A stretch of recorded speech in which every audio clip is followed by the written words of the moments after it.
Good morning, everybody! Good morning! Woo! Hey, if you're brand new to Unlocked Church on the digital space, YouTube here, my name is Scott Mendenhall. Thank you for hanging with us. These are a couple of my friends. What's going on? Nice, I like that. What's up? I'm Lily. And I'm Joey. And behind them is the DJ of the morning, Good morning, everybody. Brian. He didn't, he just said He good didn't morning. introduce I'm himself, Brian. but That's professional my name. DJ over here. Yeah, I'm he distracted is. with making music. He just At camps, we call him DJ Banks a lot because look at he's- that board. I Look at know. that board. I don't think that's Joey, a, would you what even would you know call what that, to Brian? do? Is that a board? It's like it looks. It's like a button board. Looks like a What toy. does that do, Brian? This controls all of the music that you're listening Is to. it just so, for like, show? That It is is not. amazing. Here's your That- proof. that- Ready? Yeah. I can make different sounds happen. They can't hear it. We cannot, We cannot hear it, but you all. can hear it at home. I'm sure. We're listening and we're like, ooh, yay! They're But getting nothing super happened. excited. Banana pancakes with the caramel syrup with Wow. hash browns and over easy eggs. Go there, Caramel get that syrup? That caramel sounds like a- syrup. It is that sounds like- unbelievable. like- the best food in the world. You're basically like, can I have a cavity, please? Yeah, well, it's the same thing as syrup. It's the same No, thing. it's Regular syrup. not. It's No so much way. sugar. Caramel is There's probably sugar way more and sugar. It's both sugar. Both sugar. Okay. They're both sugar. I would have to be. I don't feel bad about Hearts That's fine, broken Scott, I will all take over you the sometime. world. it. You will? I will treat can you as a take breakfast. Scott on a bro date. Okay, yeah, To that's OPH, great. Little bro date. Bro date to OPH. Hashtag. It is. I would like to break in really quick. It is come to our attention that there is some internet issues for people. I don't believe it is on our end as we've checked everything. I think something with YouTube at the moment is struggling because the last video was uploaded to YouTube and we had nothing to do with that one, and it's still doing that here. We are doing our part on our end to make it a better streaming service for you today, so hang tight. We'll make some corrections. But what we want to do is give you a chance to send in those pictures. Text that number. Again, we got a great video here. We always talk about what does love require you to do, and we always love to give us thoughts on how to do that. This video will really, hopefully, make you think a little bit. So enjoy this as you send in your pictures wherever you're watching in the world. Enjoy.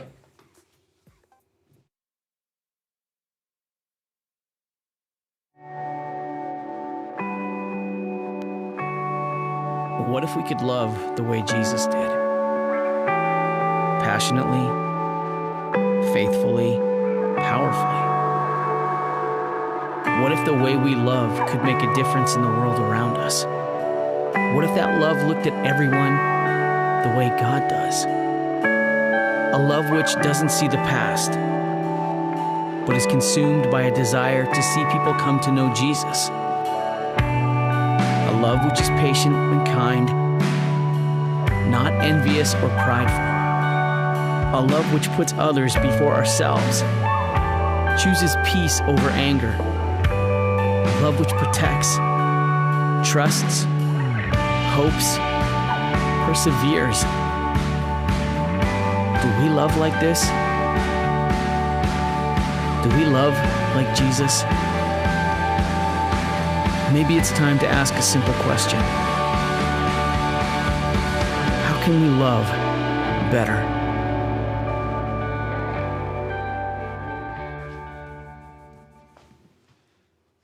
All right, we've got a question for you. Question? Question? I was ready to go. What's the The question? question is, do you think what was on the back of their shirts was digitally put there or was on the shirts already? I think it was digitally put there. I think it was on the shirts already.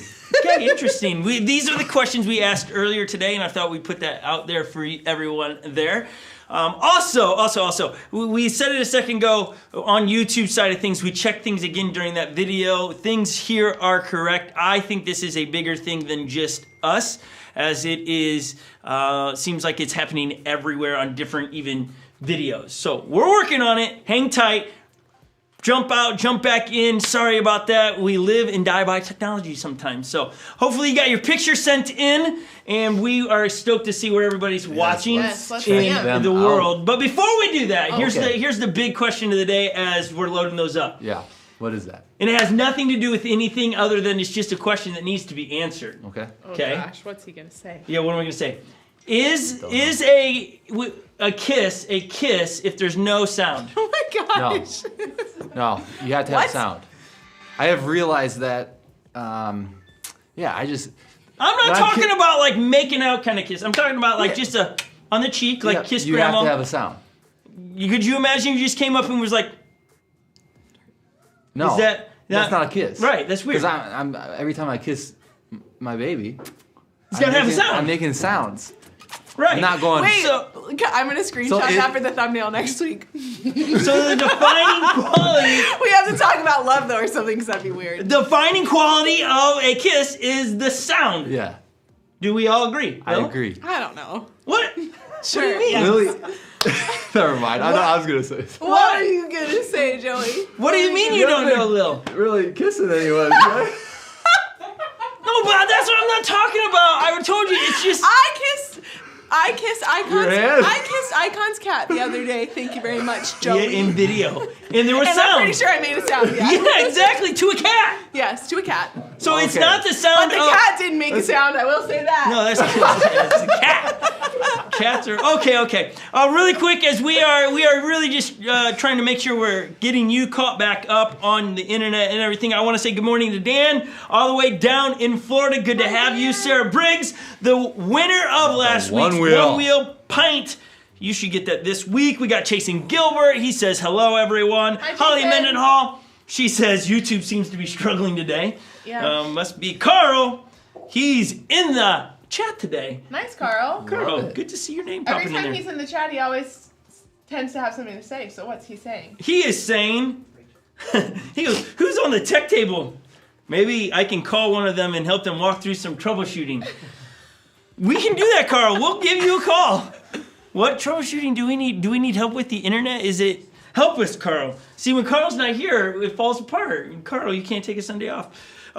We have Jenny Adams in there. We got Michaela. Hi, Michaela. Yeah. By the way, happy birthday to Jackson. Yes, Happy happy birthday, birthday, Jackson. That said, I think we have a picture of Jackson on his birthday today. Check this out right here. I think he's got candles in a Ooh, donut. look at that.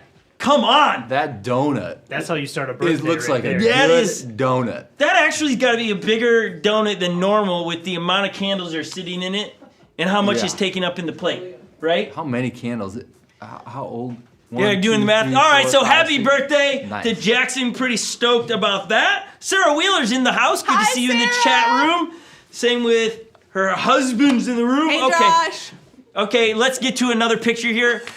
Just giving a little bit of a wave there. Hi. Smile. Whoa, what is this? My God. Venison Shout breakfast out to sausage. Kaylee, because literally last night we were talking about how to season venison breakfast sausage like Jeff Beal seasons venison breakfast sausage. Does he taste? That is it looks really tasty? good. Did you It's just so see me? good. I was like in awe. I was looking at the TV. Because Kaylee So was like, good. "What's all this meat in our freezer?" I was like, "It's my venison breakfast sausage. I'll cook it this week." And she was like, "But is it gonna be as good as Jeff's?" And I was like, "Probably not." Probably not. I would love to try some of that. That looks You did good. have some last week. Oh, That your was what food- that was. Yeah, that was good. That was really good.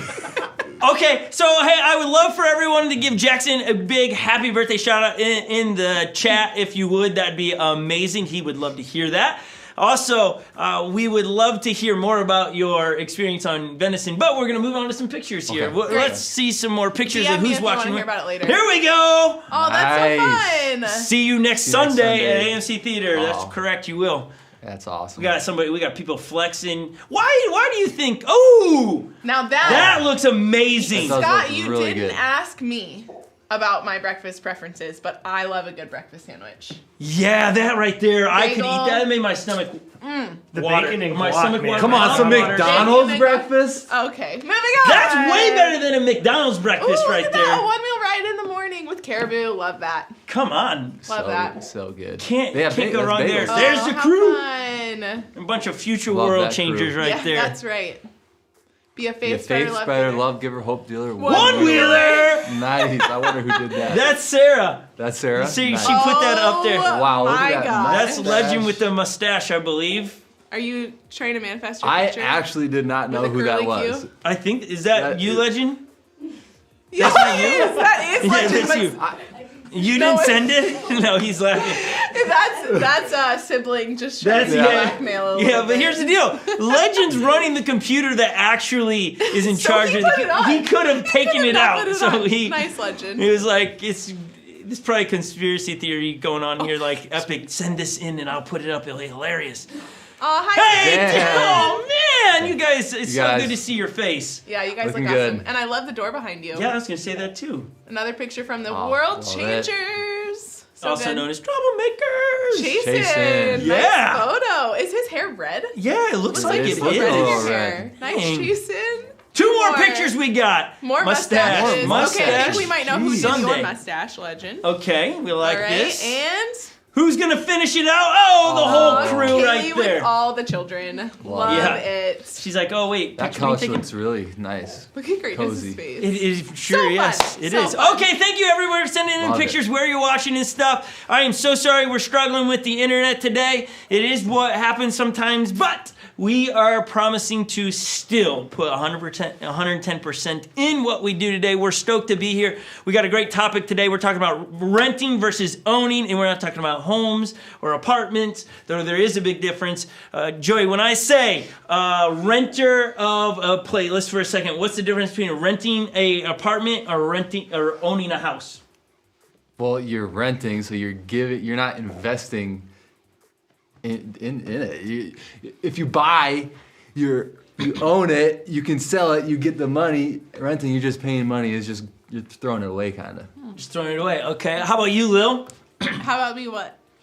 Seriously, do I need to what's come the over there? difference? Okay, well, What's I've the never difference? owned any type of home or anything, but I can imagine that I might be a little bit more OCD with the home I own. Wait, so if you're thinking it's about a house. I rent and own a house, but like versus I own my car or I am renting a car. Okay, so I do own my car, and I do feel like I started to take care of it more once the title was in my name rather than when it wasn't. Don't let your mom hear that. Oh my goodness. Because here's the deal. I know me. It was, yeah, I don't know. I can't think of anything good. When I get to go rent a car, I always look for the what I can afford fastest car, and then I drive it like I stole it. Like just mash on the gas, just give it all she's got. But if it's mine, now we just ride it a little bit more casual because we don't want when to you burn own that up. something, you also have the expenses of Caring for it. That's why you True, drive it slow. When Yeah. you mash on the gas pedal Yes. of a rented car, it's like if it breaks down, Yes. they got to come get me. Yes. Yeah. So, and it was. I remember on our honeymoon, I rented a convertible in Florida, and I drove that thing. I drove it in the ground. It Wow. was just like, get after it. Man. Let's have the time of our Well, life, that's so Holly. fun. But then if that was my car, I'd never Right, drive it you like that. wouldn't. Because what if I go over? it? Yeah, it's just, okay. Yeah.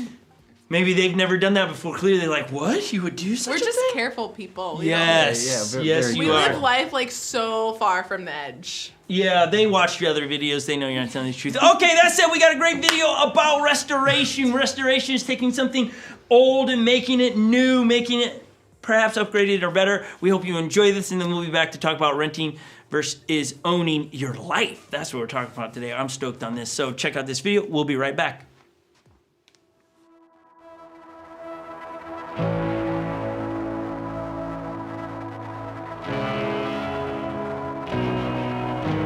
Sometimes it's moments of brokenness which create the greatest transformations. Times where fear gives birth to faith, pain leads to healing, and chaos dissolves into peace. It's in these times we often see God more clearly. For in our deepest turmoil, He remains faithful. When our spirit is crushed, He remains strong. When our moment is too heavy, He carries the burden. As gold is refined by fire, we too are often refined by struggle. It's part of growing, changing, becoming. Lately, the journey has been difficult. Our breath has been labored. Our steps uneasy. But we stand in faith, knowing who is leading us through this desert. The God of peace, the God of hope, the God of restoration.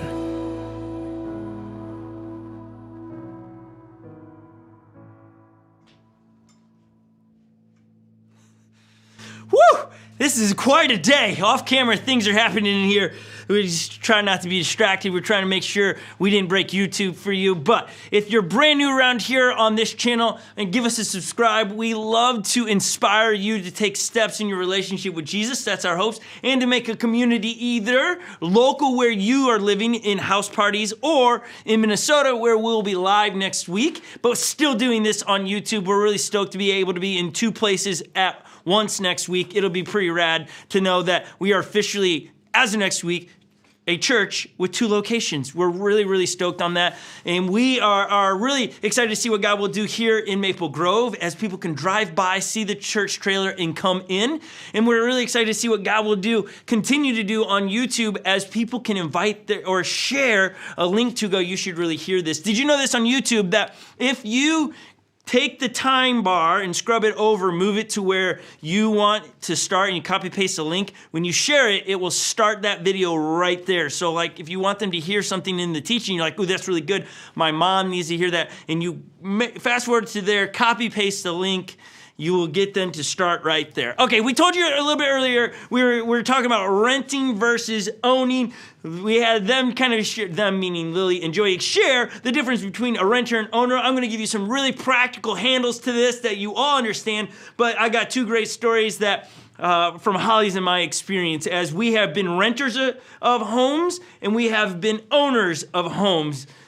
One is not better than the other, in my opinion. One would save you money in the long run where you're not just throwing it away, as Joey said. But in the long term, you behave differently in the environments of, at least Holly and I did, when you are a renter. Because when you're a renter, it's all about now your Lil, if we can change the brightness on that, it needs to get a little bit brighter.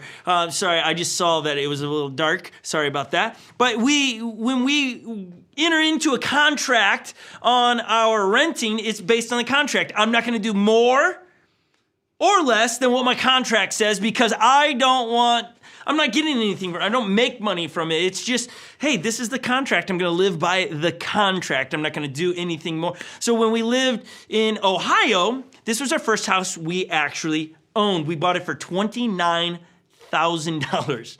That's right. That's what our first house cost, and it looked like that kind of house. Now, we got in there, we ripped it all out, we redid all the walls and made it really nice, and it was a lot of fun.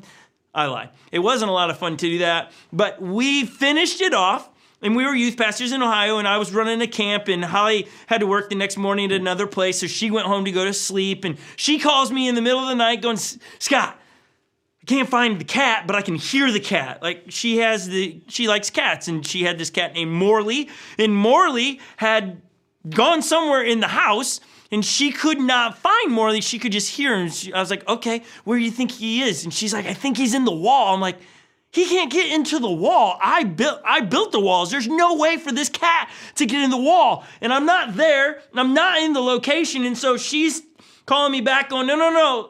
He's in the wall for sure. I know he's in the wall. And so I want to Sawzall the wall. And I'm like, wait a second. Wait. No. I built those walls. Don't Sawzall the wall. She's like, I got the Sawzall in my hand. I'm like, put the Sawzall down. Like, I'm trying to talk to her and like frantically get a message across. You do not need to do, like, there's electrical wires in these walls. Step away from the Sawzall. She's like, but my cat is stuck in the wall. And I'm like, Holly, there's no way for this cat to get into the wall. He's in the wall. I'm convinced he's in the wall. I'm like, no, he's got to be in the crawl space or something. Go check the crawl space. Don't Sawzall the wall. She Sawzalled the wall. She cut a hole in the wall. Like, I'm like, stop what you're doing.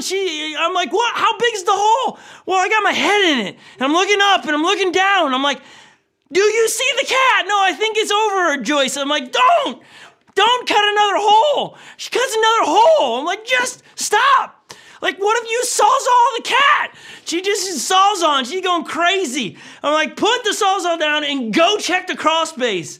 She hangs up. Now, in my mind, I'm picturing just my walls looking like Swiss cheese because my wife is just taking a Sawzall, looking for the cat. She calls back. She goes, I found the cat. I was like, where's the cat? The crawl space. The cat was in the crawl space. And she's like, but every time I called for the cat, I heard him right there. I go, that's because you called for the cat. The cat was moving underneath you in the crawl space. You're saying, Morley, come here. And Morley was coming to you just underneath your feet.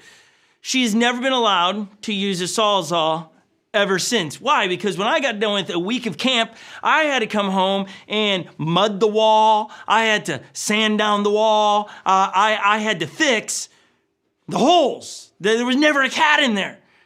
It was just because I was the owner of the house now. I couldn't go, it's somebody else's problem. It's my problem. I'm responsible for the holes in the wall. No matter how they got there, I'm responsible for the holes in the wall. I owned the house. I built the house. I felt something when Holly was cutting the holes in the walls. I wish I could see her face because I know she's going, this is true. I sawzalled the holes in the wall. I just still it's been 15 years and I still don't understand why she cut holes in the wall. And recently there was something was happening. She called me and it was similar. I think something's in the wall. I was like, don't touch the wall. Whatever's in there, I will be home. Unless it's a child, don't mess with the wall. I will be, because I don't want to fix the wall. Okay, that was us being owners. Now as renters, we had similar stories, but it was stories of not my problem. We have some children. And our children, I don't know if it's just unique to our children, but our children love to see what sinks and floats in the toilet. And so they put toys in there, and then they want to see which ones will go down the toilet when they flush it. Every child has done this, except for Revolution at the moment. Well, he might have done it, and we just haven't caught him. So Legend or Epic put some of their toys into the toilet and they flush it and it gets stuck there and they just keep flushing it and water's overflowing. And then I'm not sure what was happening in the household, but Holly didn't catch it until the neighbor, because we were at the top level of the apartment, he comes up and knocks on, hey, there's water leaking into my kitchen. What's going on? And I was like, I don't know. Let me check. And she goes and checks about, the toilet's overflowing. So our neighbor's like, wait, you're telling me I got toilet water in my kitchen? We're like, yep, so sorry about that. We'll sort that one right out. You know what we did? We called the landlord. We're like, hey, the toilet is overflowing. You need to send somebody out here to fix this ASAP. I wasn't out at home. Holly calls the landlord. They take care of it. They get a plumber out there to fix it. See the difference? It's somebody else's deal now. It's not my deal. When you are an owner of something, you take full responsibility. When you are renting something and you run into a mess, a buzzsaw, whatever it is somebody else's fault, their problem. They must fix it. So my question now, after using these two illustrations, I'm sure you already got it. I'm going to ask this question. Are you renting your life, or are you an owner of your life?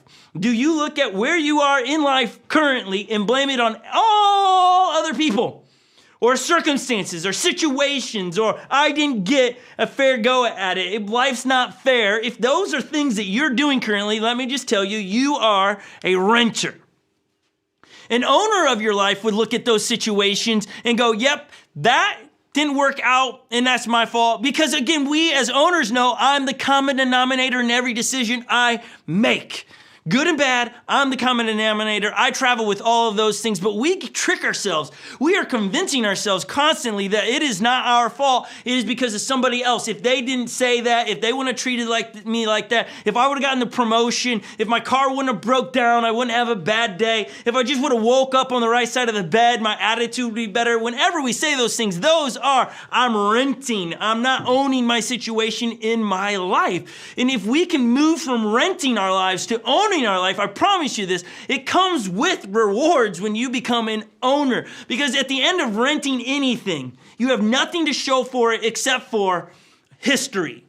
I lived there. You don't walk out of there with more money in your pocket. You don't have the thing called equity. When you take something that you own, you can't sell something off. If I own a bicycle, I can sell it. But if I'm renting a bicycle, I just turn it back in. Or leasing a car, I lease it. I'm renting a car for a season. Yes, I get to use it. I get to take care of it. But at the end of the day, it's not mine. I return it. And if I return it in poor shape, I get charged more. It actually taking more money from me. And then if I own a car, I can sell it and get something from it. There's always a reward in owning. When we treat our lives as owners, there's a reward to it. Is there more work sometimes being an owner? Yeah, I hear it. I mean, especially with young 20s, 20-year-old, I don't want the responsibility of owning yet. Oh my goodness, that's just too much responsibility to be an owner. That's right. Owning does take more intentionality than renting. Renting, you don't really think about things. You just look for the landlord's phone number to call or take care. It's not really mine. I don't really care. But when we are owners, we begin to care. And if you are sitting there in your own life and you are not a owner of your own life, you're going to find yourself constantly not caring about your situation, or you're going to constantly blame your stuff on other people. I'm not married because there's nobody good enough to marry. I'm not, and here on that topic, let's just be honest. You can't make things happen like that. You're like, whoa, if I just do A, B, and C, it'll set me up for finding the right guy or girl tomorrow. Nah, come on. Love just tends to happen and come out of nowhere. And people have spent years and lives trying to figure out how to tell people what it's like to fall in love. It's always different because it's two different people falling in love. They have a great story. Just hang tight and look for your story. Don't try to recreate somebody else's story. So I want to use, speaking of a story, I want to use a parable to illustrate this, and a parable is a made-up story by Jesus to illustrate a godly principle. Jesus made up stories. I don't know if it was on the spot or Jesus was like taking time to study and then came back and, okay, I'm going to use this story to teach these people. I think what you can often find when you go through the Gospels, which is Matthew, Mark, Luke, and John, and you go to the Sermon on the Mount, and we call it that because he taught on a hillside, and Jesus like breaks down like so much good stuff. Like seriously. If you don't think we're deep enough around here, just go back to the Sermon on the Mount and see if you're executing every bit of the Sermon on the Mount. Because when I read through Jesus was super practical. Jesus wasn't breaking down theology, which he could. He was trying to be practical because when we break down biblical things practically, it becomes applicable. We can apply it to our lives, and then we got to do something with it. But when we get these big words and big thoughts and we have no idea how to actually apply that in our lives, we just feel really good that we can use big words. But that's not, Jesus, when he taught practically. And then at the end of the Sermon on the Mount, you all know this, we're going to spend just a quick little, this is all free, not in my notes. This is why I go long, is because new things pop in my mind outside my notes. But when Jesus talks about the Sermon on the Mount, he breaks it all down after being super practical. He's like, listen, if you only hear this stuff and don't apply it, hang tight here. He's about to call us idiots, but he's kinder than just saying you're an idiot. He tells a story. He goes, listen, I just told you all these things in the Sermon on the Mount. If you don't listen to if you only hear what I said and don't do it, you're like the guy that builds the house on the sand and the storm comes by and the house just falls apart. That's the person that only hears and doesn't do. Problem, okay? That's Jesus setting up, hey, if you're only hearing what I'm saying but not doing, it's not good. You must apply. Being a follower of Jesus, you can't just believe. You've got to also follow and apply what you believe. It's a whole equation. Belief, actions, results. It can't just stop at belief. There got to be actions. The actions actually is the evidence that you believe. Without the actions, then there's no evidence that you actually believe. Then it's just words. It's just like, I believe, but it must follow with actions. Then you get the results. So Jesus says, listen, if you're only hearing and not doing, if you're not applying, then you're not a follower of mine. Because a follower of mine hears, applies, and results follow. And then Jesus goes on, now listen, if you are one of those people that hears, applies, and results follow, then you're the person that builds their house on a solid foundation, on concrete, on hard ground, and then you build your house because when the storm comes, it withstands it. Now, you ever think about it in this context? Because when we read it, especially in Western culture, Christianity, we read this soft, sandy deal to hard ground deal. We're like, yeah, good foundation. But we don't really think about the way Jesus is actually saying this, because in their cultures, they didn't dig down and then put concrete or bricks and then put your house on that foundation. That's how we see it. But in those days, they would go and find a location and they would look for a place where it was hard ground. That if they got a lot of rain or rainy season came, that their house would be solid. They're not looking for sand, but the difference was if you went and looked for hard ground, isn't it take a lot longer to build up your house because you were doing all these things by hand. You had to dig out still ways to put in the poles, but you're going through a hard foundation. Whereas those that build their house on sand, they could build houses fast. It could go up really quick, no problems. Like it was really simple to go and build something on the soft foundation. It was I would say twice as fast, but it was just faster. So then you're doing life with some people and you're like, man, your house went up so fast. And then you get jealous. You compare yourself to them, not knowing that they built their house on sand. But you're looking at them going, man, their life's just put together. They got it all. They got kids. They got a house. They got cars. They got a cabin. They got everything I want. I'm still over here trying to build my stuff. It's taking me forever because I got to break through the rocks and I have to beat down things and I have to do all these crazy things to build my house on the rocks. But when Jesus is painting the story, he's like, look, that's what I want you to do. Take your time and build your life on the hard foundation, because the results will be far greater than on the soft. He wants you to apply what he is saying. And so when you look at the Sermon on the Mount, I think of that Sermon on the Mount as you read through the rest of the Gospels after that. Jesus is constantly referring back to that. I would think that, yes, it's in all, I think, in all the Gospels. One of them might not have the Sermon on the Mount, but I think that was Jesus' theme throughout his entire ministry. He just revert back to, hey, remember that one time on the Sermon on the Mount, I was talking about, hey, this is what it means to love, or if you're looking at a woman with lustful eyes, that's like committing adultery. He just remember when I said that? He's referring back to the Sermon on the Mount constantly. I think that was his theme. He was trying to say, hey, look, I want practical application for your life. I want you to be able to apply Jesus' principles into your life so you might have the results that you're after. My question to you, if you call yourself a follower of Jesus, are you constantly taking what you are thinking and applying it or looking at through the lens of Jesus' principles? Are you asking yourself, is this what Jesus meant by this? Are you taking where you're at on political things in the world currently, and going, am I handling this as Jesus would? Am I saying it, communicating in the way Jesus would communicate in this day and age? Am I taking Jesus' principles, hearing them, applying them, and getting the results? That's what a follower of Jesus is. It isn't just about knowing what Jesus said and did. It's applying what Jesus said and did. And if there's no application, I might be so bold to say, then you're not a follower of Jesus quite yet. You're on your way.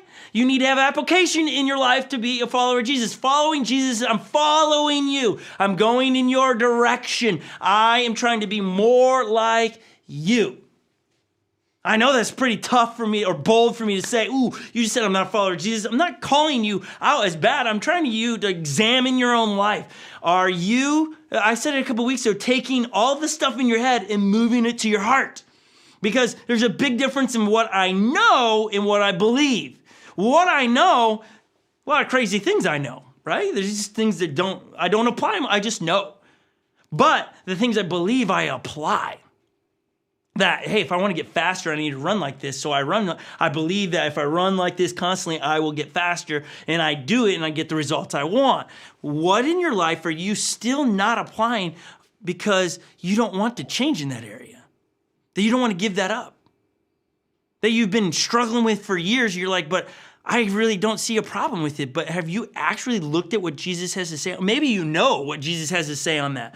Maybe it has to do with pornography, or the way you talk about your wife or your husband, or that you don't trust authority, all these different things. And you're going, oh my gosh, I know that's not right. It's time to apply and change.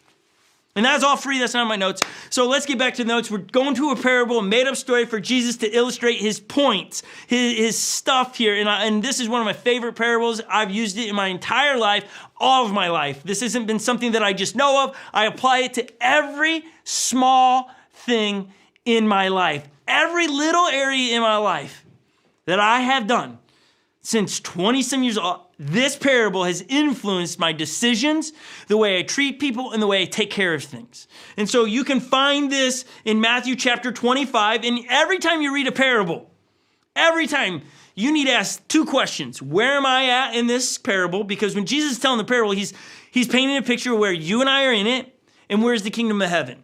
Parables always point to those 2 things. It speaks to you and me directly. We're in every parable, and the kingdom of heaven is in every parable. Okay, so this is Jesus speaking to a group of people, Matthew chapter 25. It is also like a man going off on an extended trip. He calls his servants together and delegated responsibilities. To one, he gave $5,000, to another $2,000, and to the third one, $1,000, depending on their ability. Then he left, right? Right off, the first servant went to work and doubled his master's investment. The second did the same, but the man with the single $1,000 dug a hole and carefully buried the master's money.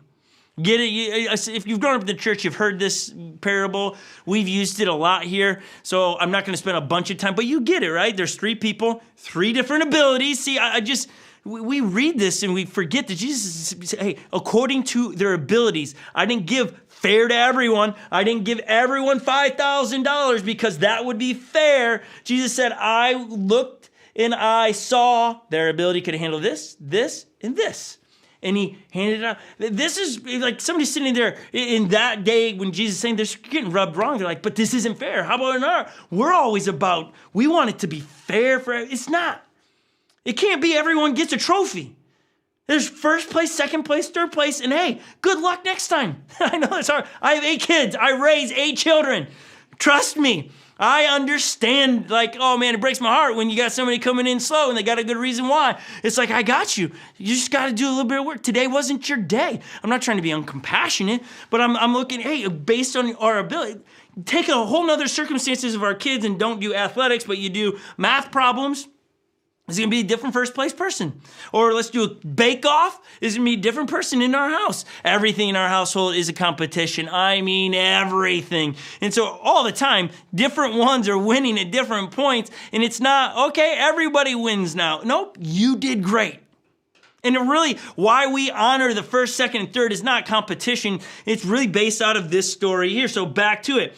After a long absence, the master of those 3 servants came back and settled up with them.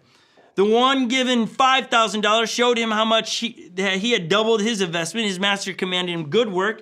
You did your job well. From now on, be my partner. The servant with $2,000 showed how he had doubled his master's investment. His master commended him, good work. You did your job well. From now on, you'll be my partner. The servant given $1,000 said, Master, I know you have high standards and hate careless ways.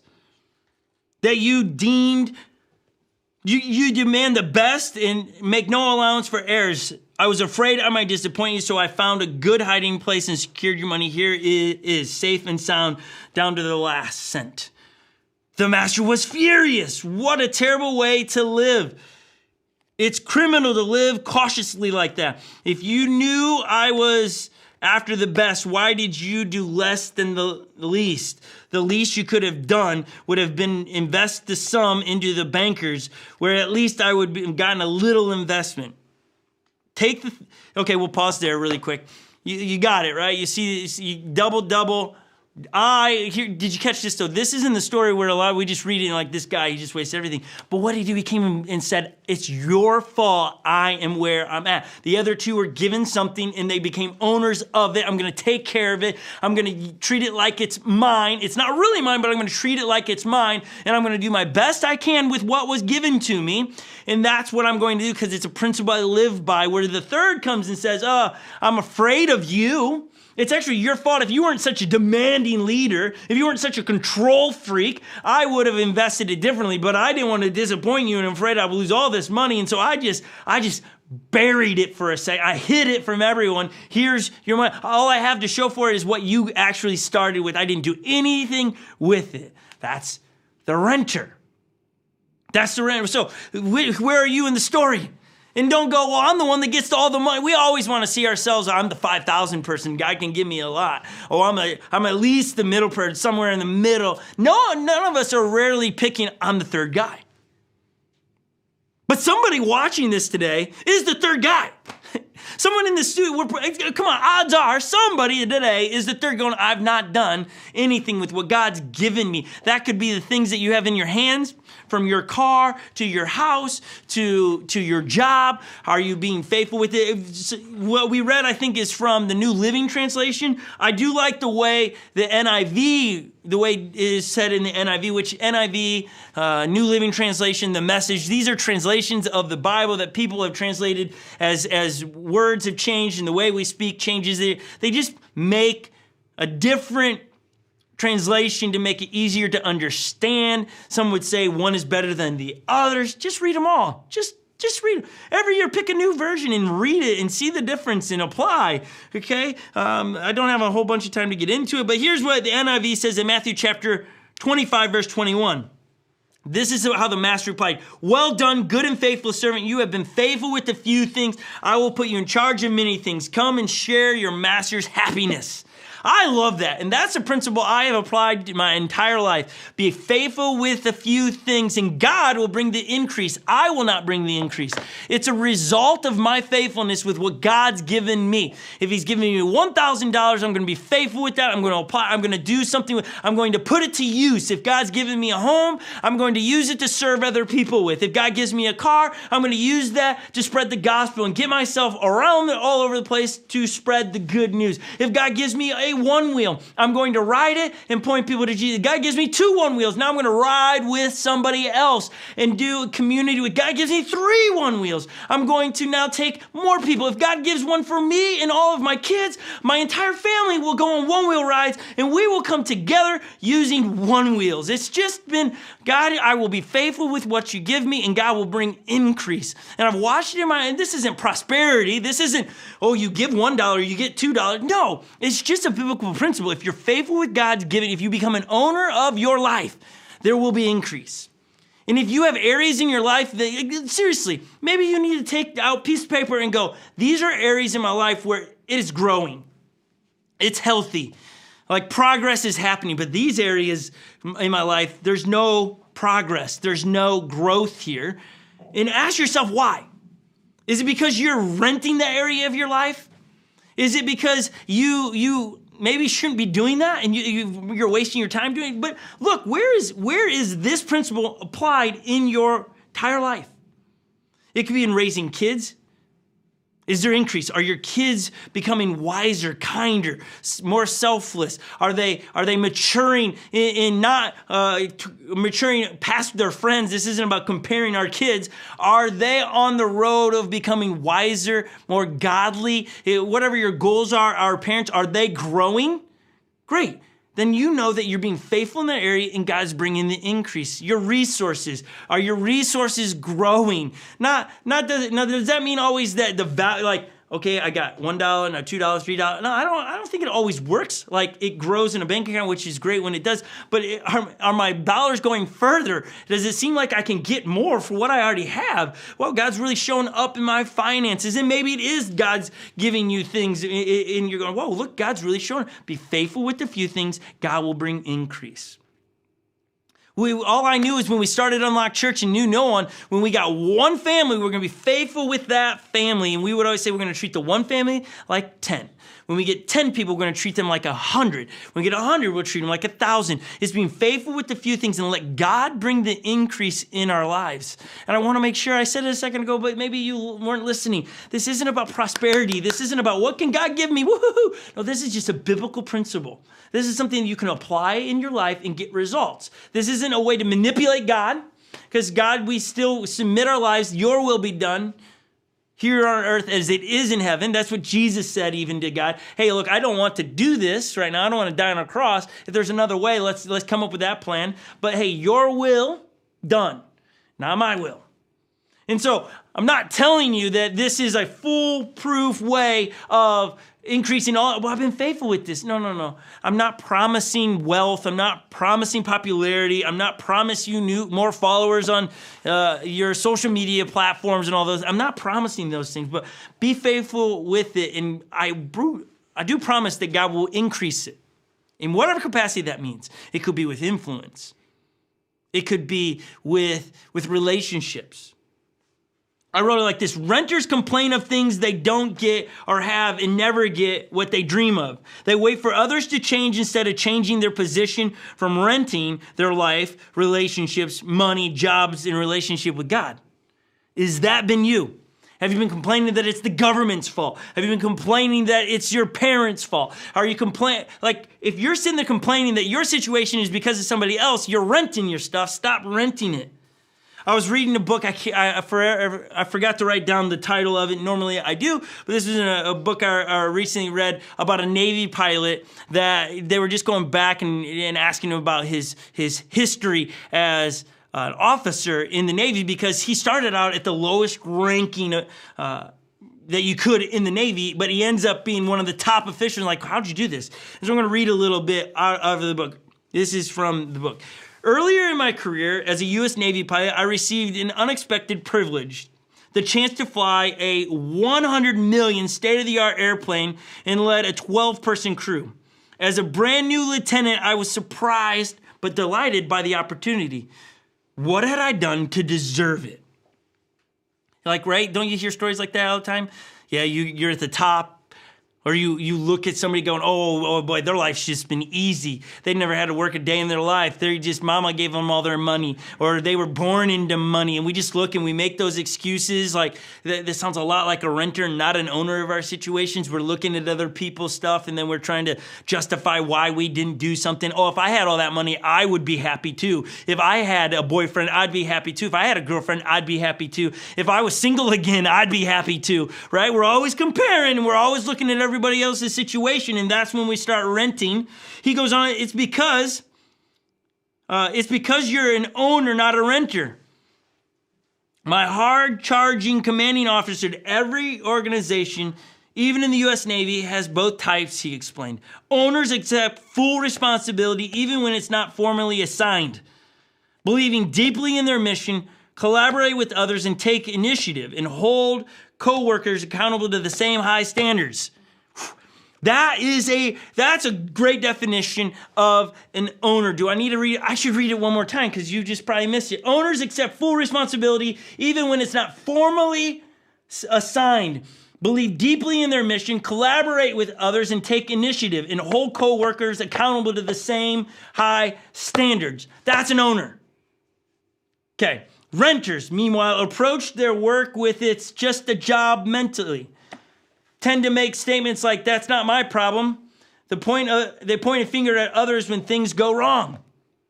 They don't look at themselves going, I'm the common denominator in the situation. It's their fault. I'm after this in my life. And so they quit their job to go get a new job, hoping to get the peace that they were looking for. Or they just continue on the quest for something, happiness, and they're just moving along. And then at the end of their life going, it's been me.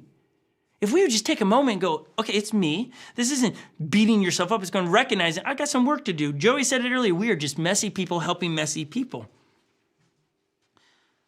There he goes on and says, after he describes the renters, stack the deck with owners, my commanding officer claimed, and also work hard.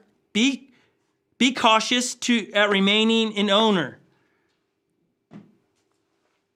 It was a label we needed to earn every day. His advice stayed with me for 40 years. And 40 years later, I have shared it recently with a woman in a men's organization. I believe that all workers should strive to see themselves as owners, no matter where they are in an organization. Give yourselves as if you own the company. That's a Jesus principle. That's exactly what Jesus is saying in the parable. Be an owner of where you're at. Be an owner of your house. Take care of it. If you're faithful with your house, bring increase. The qualities of an owner I wrote down. They have goals. Future goals show term goals, measurable goals. Homeowners have goals of how they want their house to be. That's an owner. Another quality of an owner, their vision is set on something different. They're not blinded by present problems or issues. They don't get derailed by pointing out the faults in the process. They are fueled by solving problems, not blaming someone or something for why the problem can't be solved. If you're around me long enough, the minute in a conversation we're dreaming up something, all I need, people might do this on purpose. All I need is somebody to tell me it can't happen. And it's like, what? Are you serious? I think all things are possible, especially when you adhere to what Jesus says, all things are possible with God. It's like, come on then, let's get after it. We can do this. Like when we started talking about summer camps years and years ago, we're like, oh, we're gonna do these summer camps in the park and we're gonna have people come, and I think 1,000 people come. We did it the first year, we had like 20 kids, and it was a great time. The next year, we had 500 kids. Why? Because we treated the first camp like it was 1,000 kids. We went all out. It was all free. Now you look back at it through the lens of history and you go, oh man, that wasn't as good as the years next. Why? Because we were being faithful in the moment and we got better and we were faithful again. Faithful year by year looks different. We were getting better because we learned through the process. You can't constantly do the same thing over and over and expecting different results. If we got to this point in growth, we got to get to the next part in growth and continue to grow. Healthy things grow, dead things don't grow. And so in your own life, you need to be growing. You need to be better shape than you were last year. You need to be working on fitness. If you don't use it, you lose it. It's just true. Talk to anybody that comes out of high school and was a great athlete in high school in football, track, volleyball, whatever sport they were into, and then they get to turn 40 years old, like, I better get myself back into shape. I'm carrying a keg right here in the belly. I need to do something about that. And so they're like, I'm going to go get running again. They go out there, oh, wow, that hurts. Ooh, wow.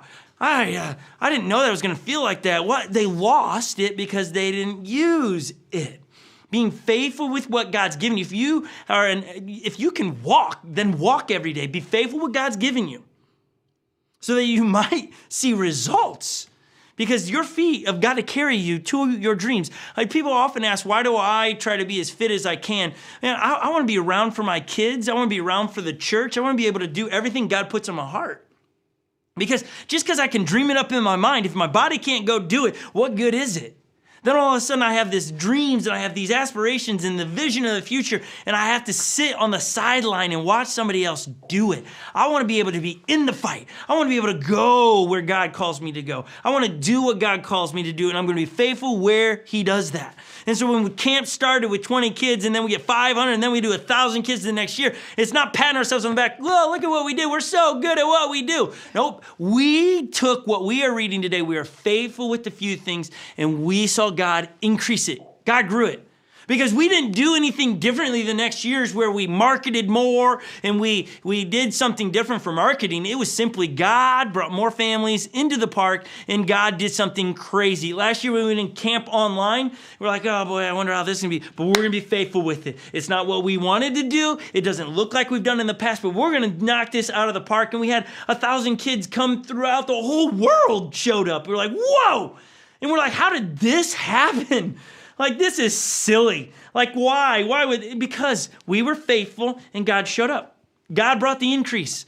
And we're going to do that summer camps again this year. We're going to do the digital, and we're working on the live if we can get the permits and all those things to do. But if it continues to grow, God shows up. We're going to be faithful with what God has done with this.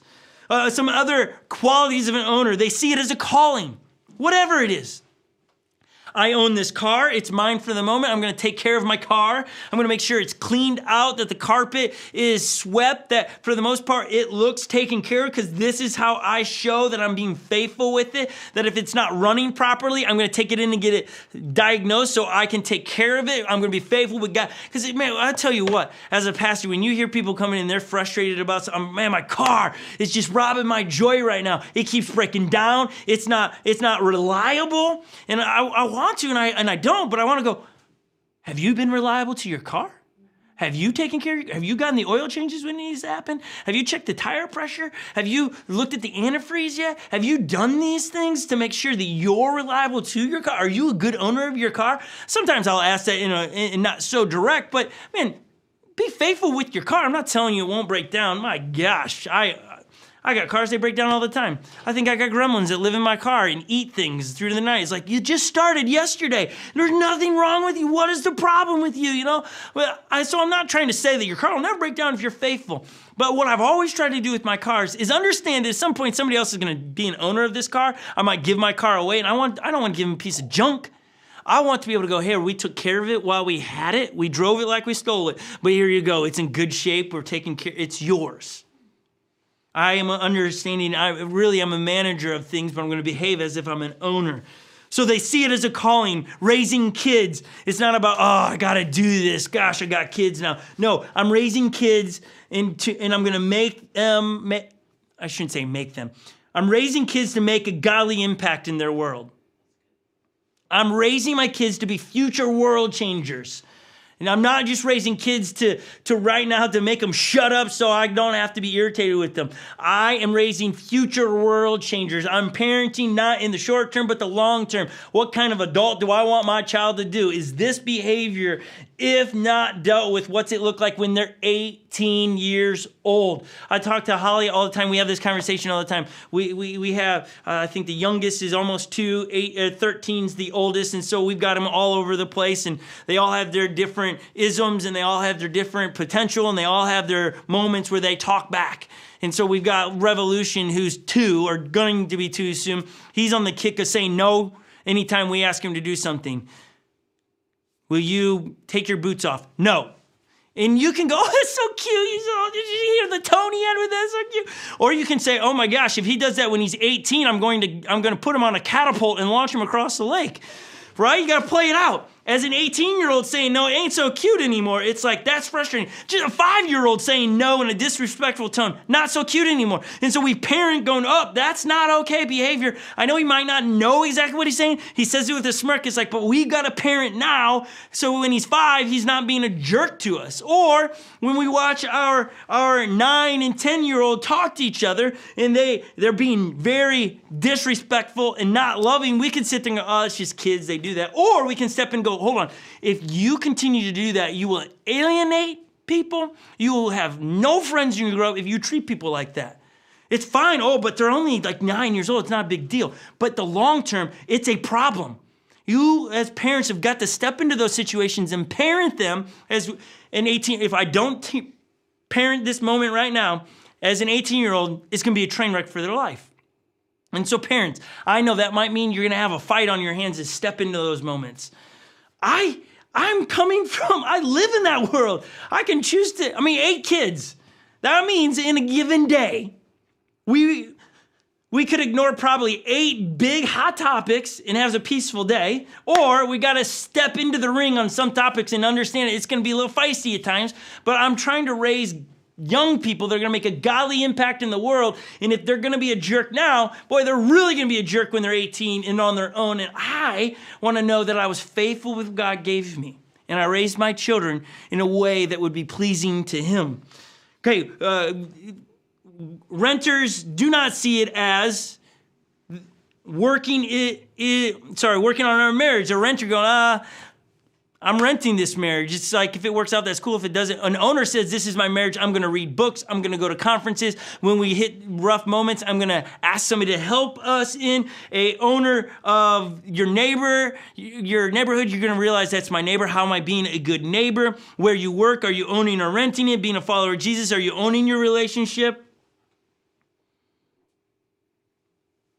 So maybe I can just wrap it up like this. Maybe you can view it as layers in your life, 3 brick layers. And what are you doing? Are you laying bricks? Okay, listen. Are you at your job? I'm putting up a wall, career. I'm building the house of God, a calling. Okay, it's 3 ways to see an owner, to define your life. I'm laying bricks. It's just a job. I'm putting up a wall. I kind of know what I'm doing. I'm building the house of God. It's a calling. I'm building something great for God. I'm taking care of this car in a way to honor God. We were just talking in the office the other day about athletic endeavors. Lily and her CrossFit, Joey as an athlete and a coach, and me doing whatever I do. And we were just talking about, well, okay, what's too much? How do you know you're pushing too hard or it's about you? And we were just talking about, there's no business in us shrinking back to not find out the greatness that God has put us in athletically. As long as we can keep it in the right spot about God, I am trying to find out how you made me, where my limits are to please you. in a form of worship to you. Like, you gave me this body, you created this body, I'm gonna honor you with it. And then when I step into a race, or I step into a CrossFit competition, or I'm coaching a game, it will be in the idea of, God, I'm gonna do my best today to honor you. I'm gonna be faithful to what you gave me. I'm gonna go all out. I'm not gonna shrink back to make other people feel good about themselves. I'm gonna go all out to inspire those around me, to give them permission to be faithful with a few things and to be an owner. How you see yourself is more important than a job title. So how do you see yourself? I'm going to leave it there. How do you see yourself? What areas in your life are you renting right now? What areas in your life, as I just read a second ago, if you take a bricklayer, in the way that there are 3 different bricklayers, somebody, it's just a job. It's my career. I'm putting up a wall. I get what I'm building. It's a calling. I'm building a house of God. So, where in your life are you the renter, and where in your life are you the owner? This is between you and God. We're going to just play a really great, this song is so good. If you don't know the lyrics, they're going to be below. You can sing along, hum along. But while this song plays, I want you to do business with God. Maybe you need to write down, where are you renting in your life? Where are you owning? And maybe this is where God's saying, hey, that area in your life, maybe your job, God's saying, hey, no, instead of looking for another job, I want you to dig in and I want you to be better there.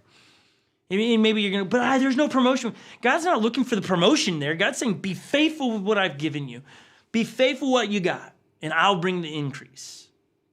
Are you frustrated in your life? You're like, there's no growth in that area. Maybe God's trying to say, hey, you've given it, but I don't want you in that area. That's not for you to be doing right now. And so over these next few moments, do business with God and find out where you need to become an owner and stop being a renter. Or maybe areas in your life you need to stop doing altogether, because God's like, I'm not even in that. I didn't ask you to do that. You picked that up. Let's sing this song right here.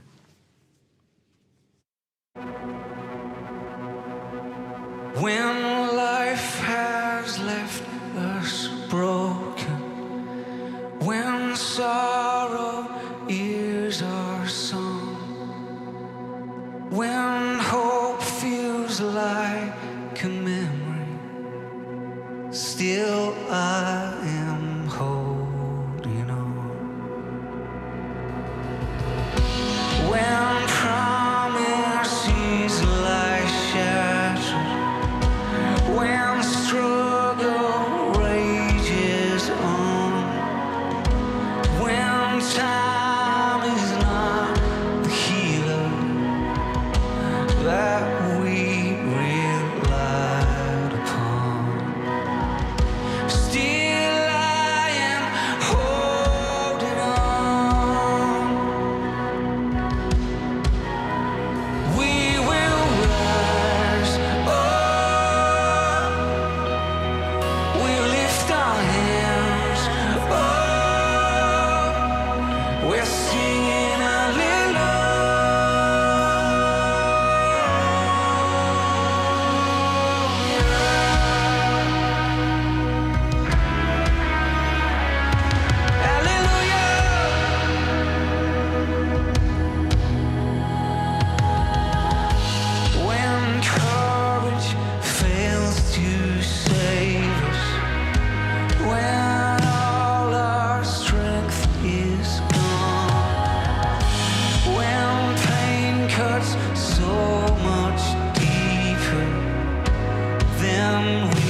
everybody, wherever you are today, wherever you're going through. So I want to pray God's blessing on you, your family, that God is alive and we put our trust in Him. I want to read from Isaiah 61. It says, "The Spirit of God, the Master, is on me because God anointed me.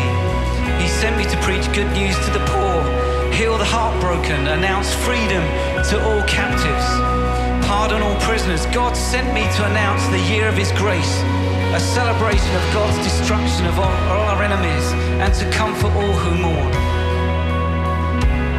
To care for the needs of all who mourn in Zion, give them bouquets of roses instead of ashes, messages of joy instead of news of doom, a praising heart instead of a languid spirit. Rename them oaks of righteousness, planted by God to display His glory. I will sing for joy in God, explode in praise from deep in my soul. He dressed me up in a suit of salvation. He outfitted me in a robe of righteousness, as a bridegroom who puts on a tuxedo and a bride a jeweled tiara. For as the earth bursts with spring wildfires, and as a garden cascades with blossoms, so the Master God brings righteousness into full bloom and puts praise on display before the nations. Wherever you are, come on your feet, stand on the sofa, stand on your desk, stand up in the back of the bus. We're gonna sing together, keep singing, come on, rise up. We will rise up. We lift our hands up. We're singing hallelujah. We will stand up. From the ashes we will rise up. We're singing hallelujah.